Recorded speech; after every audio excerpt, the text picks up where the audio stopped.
Mesdames, Messieurs, bonsoir. Le film que nous venons de voir a été réalisé par Roger Pérard, qui a laissé sur pierre vert un document d'une valeur inestimable.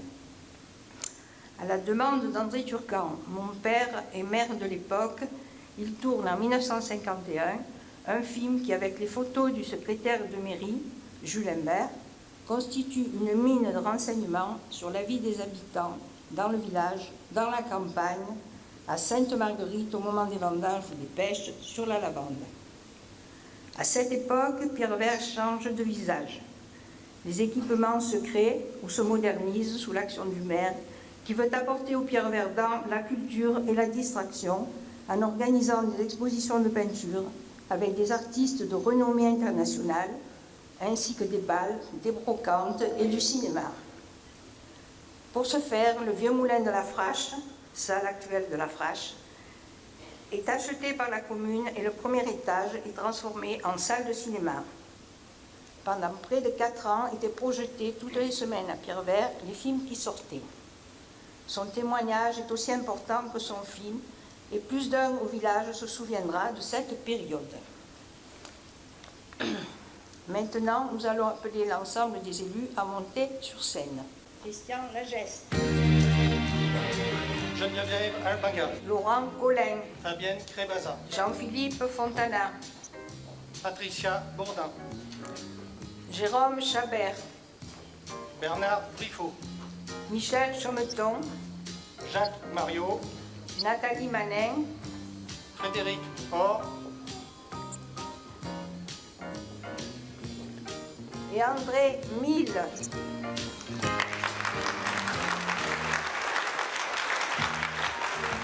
Avant de commencer le discours, je vais appeler Geneviève Albanga et Patricia Bourdet, qui vont vous faire un petit discours.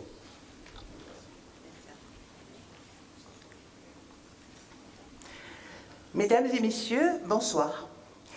Il y a plus de 10 ans, Monsieur le maire me confiait les services de l'enfance et de la jeunesse qui accueillent et encadrent nos enfants. Un pôle important puisqu'il concerne quelques 400 enfants et que 48 agents s'y consacrent à un moment ou à un autre, sans oublier une partie des services administratifs, affaires scolaires, GRH, comptabilité, et cela va sans dire direction générale des services. Dès 2014, j'ai fait instaurer des passerelles entre les différentes entités afin de favoriser échanges et communication pour plus de sérénité dans le parcours de l'enfant. Ce dispositif a harmonieusement évolué en 2022 avec l'entrée de la crèche et de ses 35 berceaux dans le giron de la commune. L'amélioration de l'accueil dans cette nouvelle structure s'y est faite grâce à de nombreux aménagements et installations, tant à l'intérieur qu'à l'extérieur. Quant à l'ACM, accueil collectif de mineurs, c'est-à-dire tous les accueils hors temps scolaire, l'installation d'une nouvelle direction a dynamisé ce service, que ce soit le matin, le soir, les mercredis et les vacances scolaires, avec une fréquentation en constante augmentation. Le restaurant scolaire affiche complet chaque jour avec près de 360 convives et nous nous félicitons de notre collaboration avec Terre de Cuisine à qui en est confiée la gestion. Son chef Laurent ainsi que le personnel communal régale les enfants avec des assiettes composées entre autres de fruits et légumes de saison et qui privilégient les circuits courts et bio. Depuis le 1er janvier, le repas à 1 € bénéficie aux familles au quotient familial peu élevé et désormais, toutes les prestations sont facturées en fonction de ce quotient familial. À l'école maternelle, 133 petits écoliers répartis en 5 classes et une ATSEM affectée à chacune d'elles. Volonté de la commune, certes, mais important effort financier. À l'école élémentaire, 258 élèves et 10 classes, et même 10 et demi, car depuis janvier, une classe de CM2 est dédoublée 2 jours par semaine, 2 jours seulement, faute d'enseignants disponibles. Dès cette année, dans le cadre du savoir nager, un effort financier s'est porté sur la prise en charge pendant 4 semaines du transport vers le centre aqualudique de Manosque de 100 élèves de CE1 et de CM1. Mais toutes ces activités, cette organisation, sont gênées aux entournures par l'exiguïté des locaux. Aussi, voilà 1 an, nous avons mandaté un bureau d'études pour établir un point sur l'existant et recenser les besoins afin de pouvoir procéder à la restructuration du pôle éducatif. Les études sont en cours, le projet prend tournure, Nous en espérons beaucoup afin d'offrir à nos enfants des locaux agréables et spacieux pour étudier, mais aussi jouer, se reposer. Cela bénéficiera également à nos agents qui doivent faire montre d'ingéniosité pour assumer leur mission, ainsi qu'aux enseignants, souvent à l'étroit dans leur classe.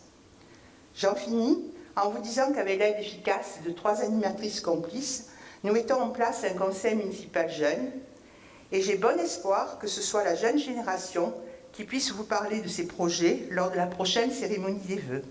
Je vous remercie de m'avoir écouté.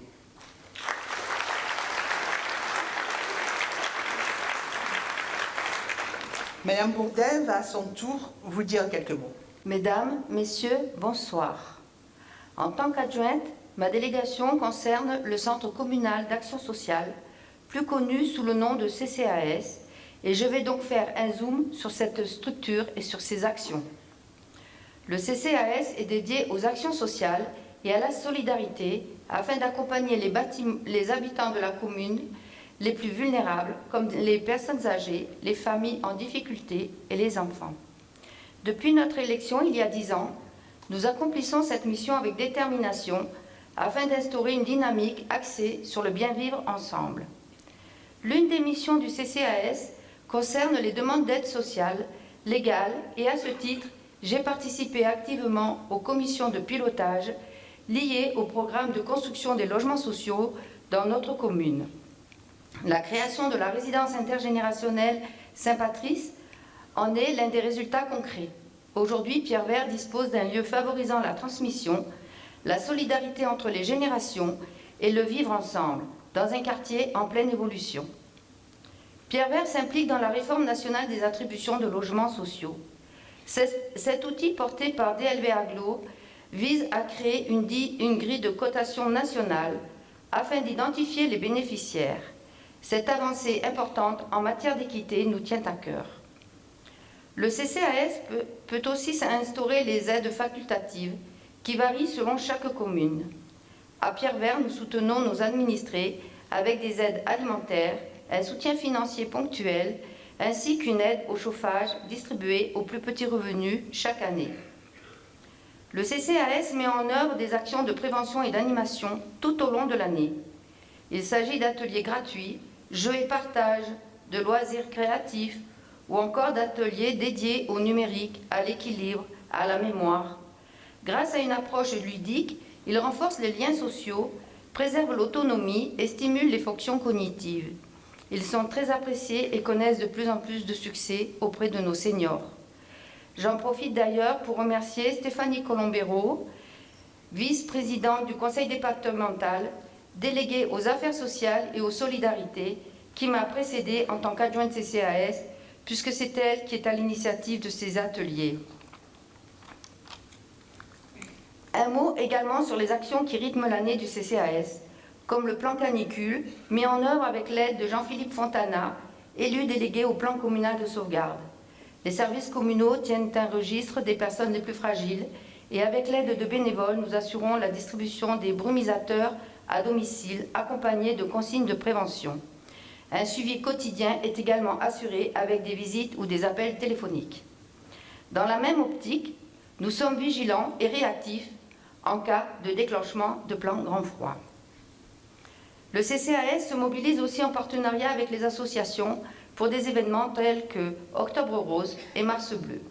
Les campagnes de sensibilisation à la prévention du dépistage du cancer. Et chaque année, la tombola de Noël, initiée par Catherine Hachette, membre active du CCAS, permet de collecter des fonds pour soutenir nos actions. Enfin, toujours avec l'aide des bénévoles, nous préparons et livrons les colis de Noël offerts par le CCAS aux seniors. Comme vous le constatez, la liste est longue. Elle démontre que le CCAS est une véritable force collective et je tiens à remercier tous les élus, les bénévoles, les agents et les partenaires qui participent à son fonctionnement. Toutes ces bonnes volontés qui permettent de continuer à bâtir une commune dynamique, solidaire et humaine. Merci à tous.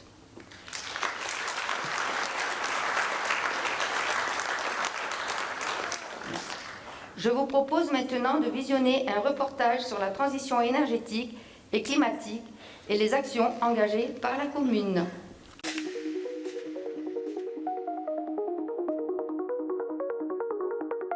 Pierrevert est une commune à aléas de feux de forêt très forts.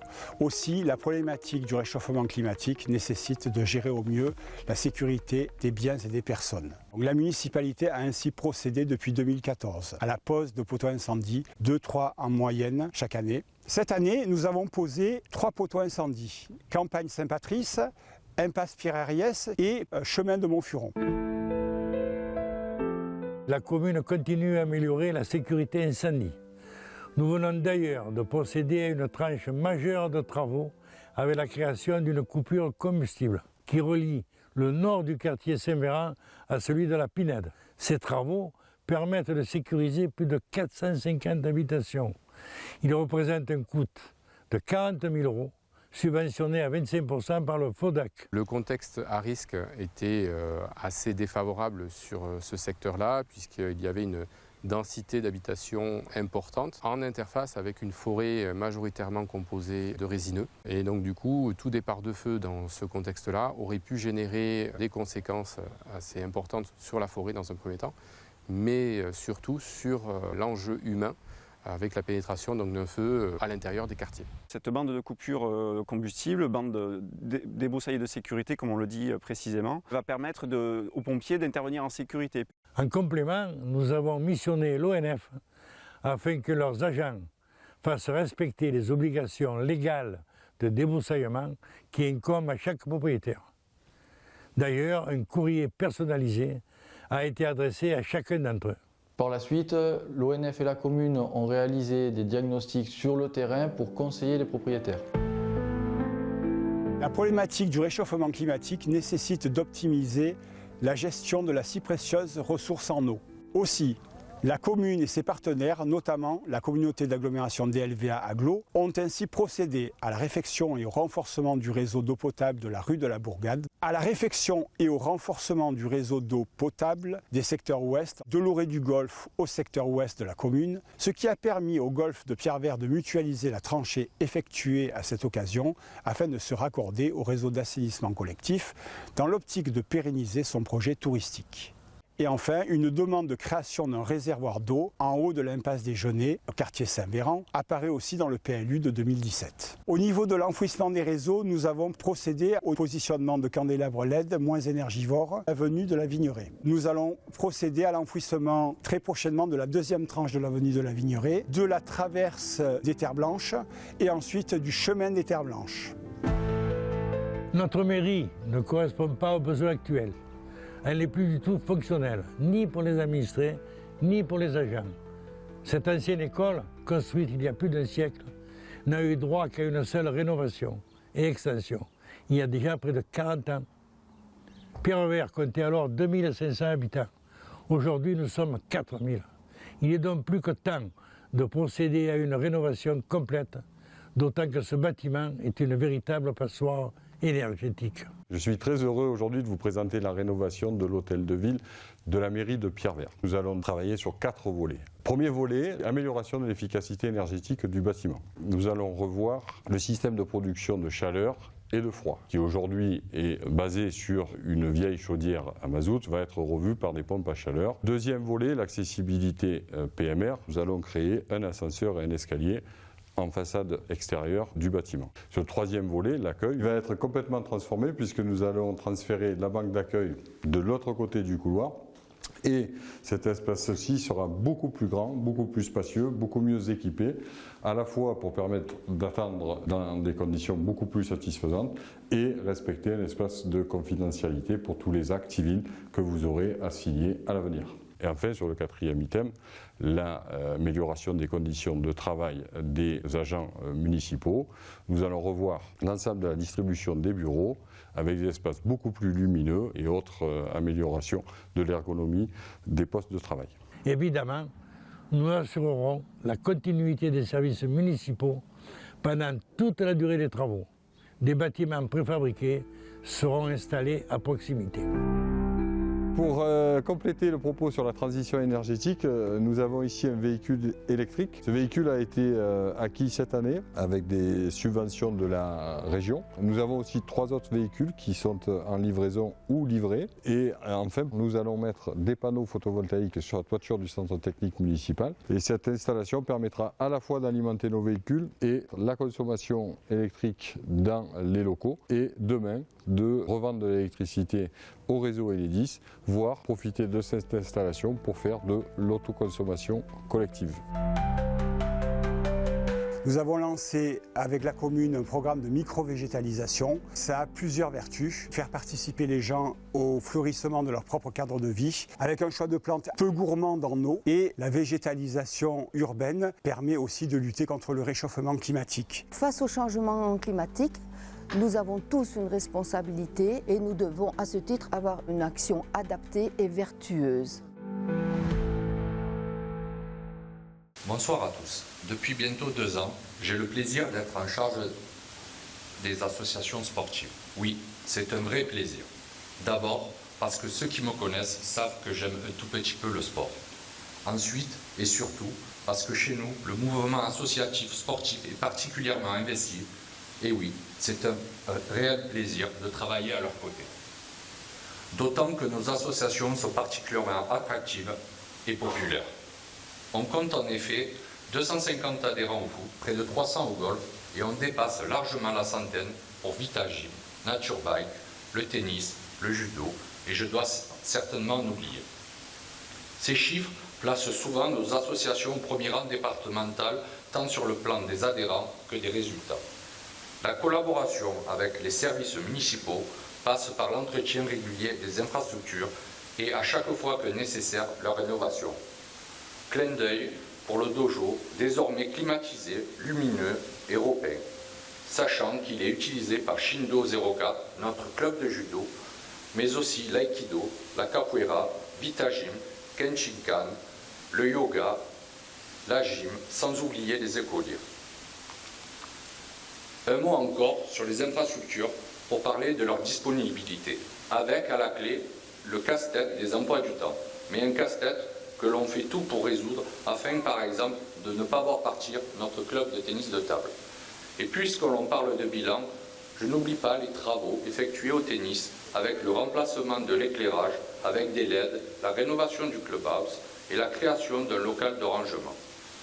De quoi organiser, grâce à l'investissement des bénévoles du club, un très beau tournoi annuel au début de l'été avec environ 250 joueurs, jeunes et adultes. Le sport et bien sûr les événements sportifs participent à l'attractivité de Pierrevert. C'est le cas grâce à Nature Bike dont les événements dépassent largement les frontières régionales. Au printemps, ils vont encore accueillir une étape de la Coupe PACA de VTT ainsi qu'un trail et une course VTT de 6 heures au mois de septembre. Et on espère qu'un jour, on reviendra sur un format de 24 heures pour la fameuse course des 24 heures du Luberon. Ce qui n'est évidemment pas une critique à l'égard d'un club qui répond toujours présent. Si je dis cela, c'est surtout pour pointer du doigt la question du bénévolat et faire un appel aux bonnes volontés. Enfin, un dernier mot sur les événements pour vous dire que plus de 500 jeunes participeront ce mercredi 29 après-midi au raid UNSS des Coteaux dans le magnifique cadre de la chapelle Saint-Patrice. Cela me permet de faire un lien entre sport et patrimoine et de faire une transition pour Fabienne Crébaza avec les associations culturelles.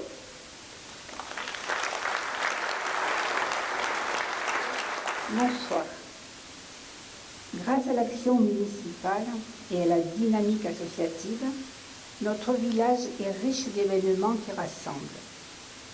Depuis notre élection en 2014, nous avons créé de nombreux événements et revitalisé d'autres comme les petits jeux de Pâques, désormais organisés à la chapelle Saint-Patrice, ou la fête du village, un événement annuel qui était tombé en désuétude. Sa relance était un défi ambitieux, mais nous avons relevé ce pari avec succès, une véritable réussite. Parmi les nouveaux événements, il convient de citer en particulier le Rosé Day, organisé en partenariat avec l'Office du tourisme communautaire et les vignerons. En 2024, il a rassemblé plus de 4000 personnes. Les carnets de voyage, les talents cachés, Halloween, les illuminations, et j'en passe tant la liste est longue. Un événement me tient particulièrement à cœur. J'y avais longuement réfléchi avant la première édition en 2018.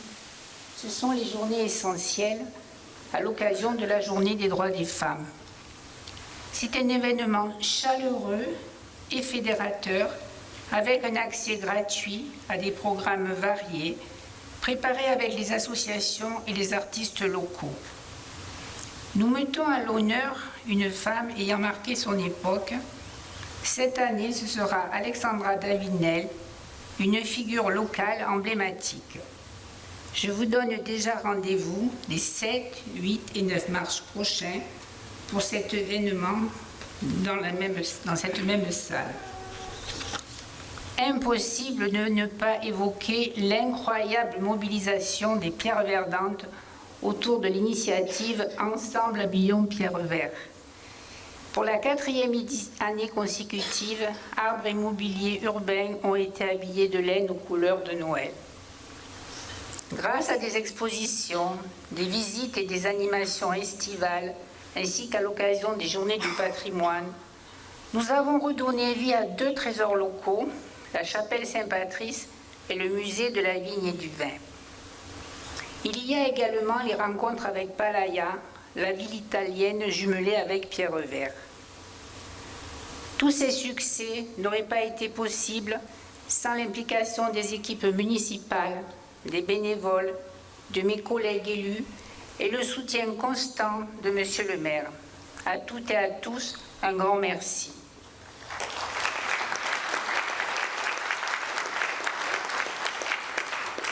Merci. La culture crée un lien dans notre village. Elle est accessible à toutes et à tous. Personne ne devrait dire « la culture, ce n'est pas pour moi ».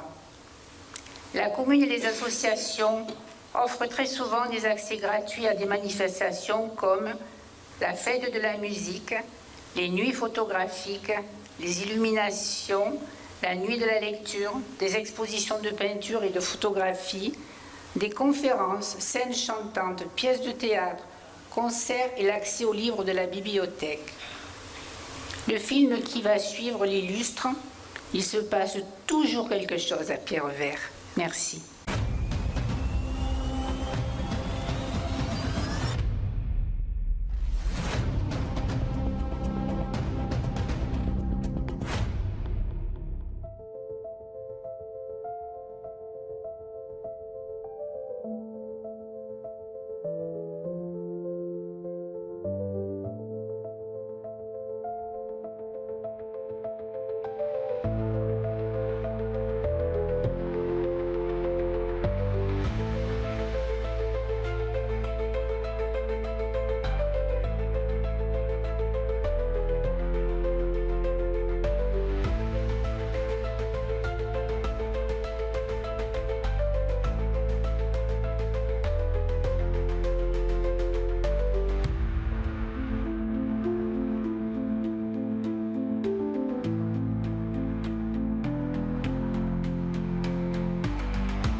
Mesdames et Messieurs les élus parlementaires, Madame la députée, Mesdames et Messieurs les élus départementaux, Mesdames et Messieurs les représentants des autorités civiles et militaires, Mesdames et Messieurs les représentants des services de l'État, Mesdames et Messieurs les représentants des chambres consulaires, Mesdames et Messieurs les élus, chers Bernardins, chers amis. Vous souvenez-vous du 17 janvier 2015? Moi oui, comme si c'était hier. Même si, quand je regarde les photos des coupures de presse de l'époque, je m'aperçois que c'était plutôt avant-hier. Le 17 janvier 2015, j'étais donc devant vous, ici même, pour la première fois. Premier discours de vœux, premiers engagements et premières promesses tenues. Je suis d'ailleurs allé jeter un œil sur mon texte de l'époque. Un texte qui parlait de mon tact habituel, qui n'a fait que s'améliorer avec le temps. Un texte qui parlait surtout de gestion et d'économie. Ce soir, 10 ans et 8 jours plus tard, je ne suis pas forcément plus à l'aise avec cet exercice de grand oral. En revanche, je le suis nettement plus concernant les finances de la commune. D'autant qu'aujourd'hui, la situation a quelque peu évolué. Au 31 décembre 2013, 4 mois avant notre première élection, la section d'investissement de la commune avoisinait les 900 000 euros. 900 000 euros de besoins de financement. Aujourd'hui, les résultats comptables sont plus que confortables. Et ce, sans toucher à la fiscalité pendant 8 ans. Alors certes, depuis, on a relevé le taux du foncier, mais une seule fois en 10 ans, et seulement de 3 points. Alors que dans le même temps, les dotations de l'État, elles ont baissé de 53%. Nous touchions 602 000 euros en 2014 et plus que 253 000 en 2024. Aujourd'hui, le taux d'endettement de la commune correspond pourtant à seulement 3 ans et demi, sachant que l'État considère qu'il est risqué quand il s'approche des 12 ans. On est à 482 euros par habitant, alors que la moyenne nationale des communes de même taille que la nôtre dépasse les 700 euros. Ces chiffres sont issus du site impo.gouv. Et c'est précisément ce qui nous permet de continuer à envisager sereinement les futurs investissements. Nous pouvons ainsi nous projeter avec sérénité vers l'avenir, malgré un contexte politique national qui n'incite guère à l'optimisme. Car, petit aparté, si les maires ont l'obligation d'avoir des comptes à l'équilibre, ce n'est malheureusement pas le cas de l'État. Mais bon, je ne suis pas là pour parler de politique nationale, encore moins pour faire un discours électoraliste. En revanche, je tiens tout de même à adresser un petit bilan de cette décennie, sachant que l'année prochaine, nous serons en pleine période électorale et nous ne pourrons pas le faire. Allez, c'est parti pour un petit coup d'œil dans le rétroviseur des actions municipales. Le rétablissement des finances est d'abord passé par de grosses phases de renégociation. Renégociation de tous les emprunts en cours, avec à la clé une économie de près de 200 000 euros. Renégociation de tous les contrats, les frais de chauffage, la salle polyvalente, le contrat lié à l'alarme de la mairie, le contrat de location et d'entretien des photocopieurs, les abonnements et forfaits, avec là aussi une baisse très importante des frais, souvent divisés par 2, voire par 3. Sachant que les élus de la majorité, eux, ils ne bénéficient toujours pas de téléphone de fonction, de tablettes ou d'ordinateur, même pas de frais de déplacement. Mais aussi une réorganisation et une optimisation de tous les services, ce qui a permis d'absorber 2 départs de cadres aux salaires importants sans procéder à leur remplacement. Réorganisation également de la gestion de la cantine, ce qui a permis de réaliser de grosses économies là aussi en servant des repas de très grande qualité. Merci encore au chef et à sa brigade. Idem pour l'accueil collectif des mineurs, sans omettre la reprise de la crèche associative qui est désormais communale, avec là encore de grosses diminutions de la subvention d'équilibre, ce qui n'a toutefois pas empêché d'investir fortement avec du mobilier tout neuf et des aménagements extérieurs, engazonnement, pergola, jeux, Nos petits renardeaux bénéficient aussi des bons repas concoctés par notre cantine. Pour preuve, plus de 95% des enfants scolarisés à Pierrevert mangent à la cantine. Je me souviens vous avoir déjà dit que l'inventaire à la Prévert ressemble désormais à l'inventaire à la Pierrevert. Et pourtant, aujourd'hui, je ne résiste guère à la tentation de poursuivre ce bilan d'une décennie. Alors, en un mot comme en mille, je vous rappellerai volontiers la liaison entre notre station d'épuration et celle de Manosque, qui a permis de débloquer de nombreux permis de construction en souffrance. La création d'un parking de covoiturage en bas de la Questo, la mise en place du dispositif vigilant, l'arrivée de la fibre optique, l'installation et la mise en service enfin de l'antenne relais avec maintenant Orange, et bientôt une deuxième antenne du côté du chemin des chômeurs. La mise en place de 3 bornes d'incendie chaque année, la réhabilitation et la pérennisation de notre bureau de poste, avec prochainement l'ouverture d'un bureau de conseiller financier, la mise en place de la vidéosurveillance, la rénovation des panneaux, le remplacement de 80% des plaques de rue, la climatisation de la salle polyvalente, la sécurisation des giratoires, l'enfouissement de réseaux et de conteneurs, de nouveaux fléchages, ralentisseurs et radars pédagogiques, l'installation de la police municipale sur la place des commerces, en plein cœur du village. Vous en voulez encore? Ça tombe bien, j'ai gardé les meilleurs pour la fin. Alors, qui se souvient de notre no man's land qui entourait notre salle polyvalente? Vous l'avez tous constaté, il a disparu. Il a laissé place à notre magnifique parc André Turcan, dont la plaque vient tout juste d'être posée et dévoilée. Un parc qui n'a rien coûté au Pierre-Verdun. 0 € d'emprunt, grâce aux différentes subventions de l'État et de la région, et au fonds de concours exceptionnel de l'agglomération. Depuis bientôt 5 ans, il a permis de décloisonner et requalifier l'espace en créant un véritable lieu de vie et de convivialité. Nous pouvons tous, oui tous, admirer avec fierté toutes les familles qui se le sont appropriées. Quelle que soit la saison, le moindre rayon de soleil, le parc se remplit. Et je ne vous parle évidemment pas des événements qui l'accueillent. Le théâtre de verdure est idéal pour les nuits photos, le forum des assos, le Rosédé et j'en passe. On a du mal à lister l'ensemble des événements. Comme on vient de le voir dans le clip, il se passe toujours quelque chose à Pierrevert. Je continue. Alors, qui se souvient de l'historique centre technique municipal? Des locaux en ruine, insalubres, qui ne correspondaient ni aux normes d'accessibilité et d'hygiène, ni à la réglementation de sécurité. Ils étaient d'ailleurs menacés de fermeture par les services de l'État. Ils ont aujourd'hui laissé place à une belle résidence de 30 logements.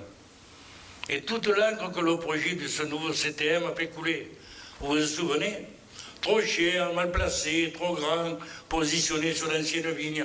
Autant de mensonges qui aujourd'hui ont laissé place à un centre technique parfaitement intégré dans le paysage et dimensionné en fonction de l'évolution démographique de la commune. Le bâtiment répond bien sûr aux dernières normes en matière de réglementation thermique, de réglementation sécuritaire et sanitaire et d'accessibilité PMR. Tout a été pensé, les garages, ateliers et bureaux, dans un souci d'optimisation, d'efficacité des conditions de travail et donc un service public plus performant. Et dans le courant de l'année, il sera couvert de panneaux photovoltaïques. Ce centre technique, hors fonds propres et subventions de l'État, est financé par un emprunt sur 25 ans avec 23 000 € par an de remboursement. Un coût à la fois raisonnable et adapté à la taille de notre commune. Et si certains ont encore des doutes, interrogez ceux qui y travaillent au quotidien. Demandez-leur comme ils sont malheureux. Et ce n'est pas fini. Quelques mots sur le Caire maintenant. On parle de l'aménagement complet de nouveaux quartiers avec 103 logements supplémentaires. Parmi les 65 logements sociaux du projet, 26 sont fléchés pour les seniors, sans oublier la résidence intergénérationnelle. Et enfin, les 38 restants sont en accession libre. L'aménagement et l'élargissement des voiries va démarrer dans les prochaines semaines, avec la création d'un cheminement d'eau pour relier le parc Turcan et le centre-village, sans oublier un parking de plus de 40 places. Toujours en matière d'aménagement, un mot sur le PLU. Le plan local d'urbanisme a été approuvé à l'unanimité en 2017, avec une augmentation de 6% de l'espace agricole. Il conforte la tradition rurale de Pierrevert. Les zones urbanisables représentent désormais près de 10% du territoire. Le reste est donc constitué uniquement des zones agricoles et naturelles. Une récente modification du PLU, à nouveau votée à l'unanimité, va permettre le développement de nouveaux projets économiques et touristiques.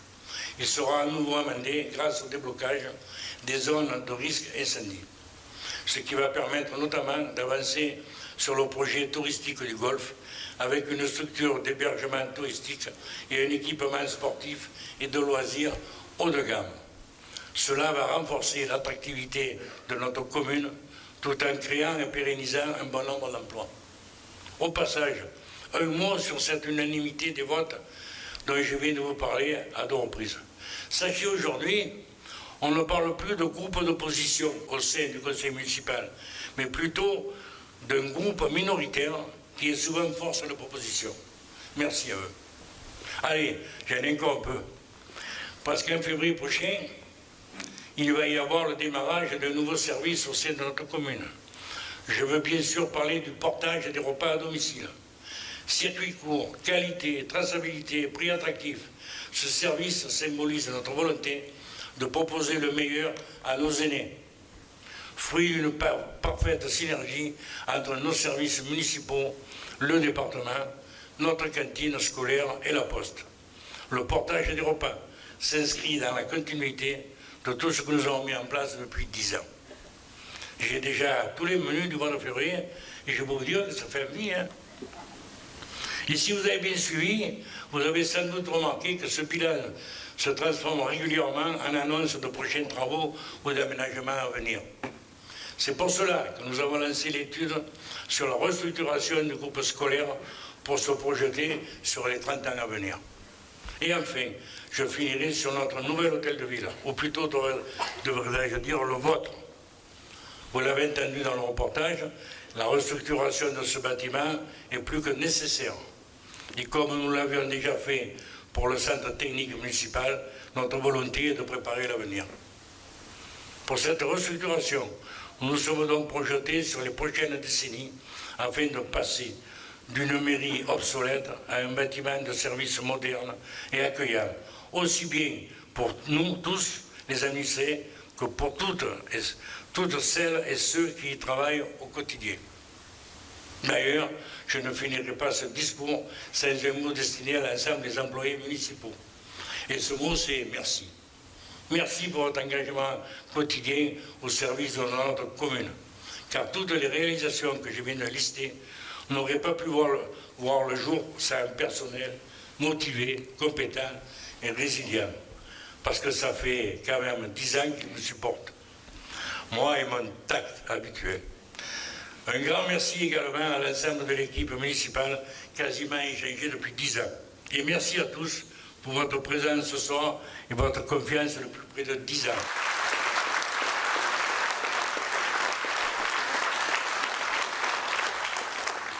Avant de partager le verre de l'amitié, un deuxième extrait du film d'archives de Pierrevert en 1951, réalisé par Roger Perrard, qui nous a quittés en 2024. Un grand merci enfin à la cave Petra Verilis et à Nicolas Garcia d'Intermarché qui nous offrent toutes les boissons alcoolisées et non alcoolisées, sans oublier nature et paysage pour le pré des plantes. Et le buffet a été contacté par les nouveaux propriétaires du restaurant Les Minots. Voilà.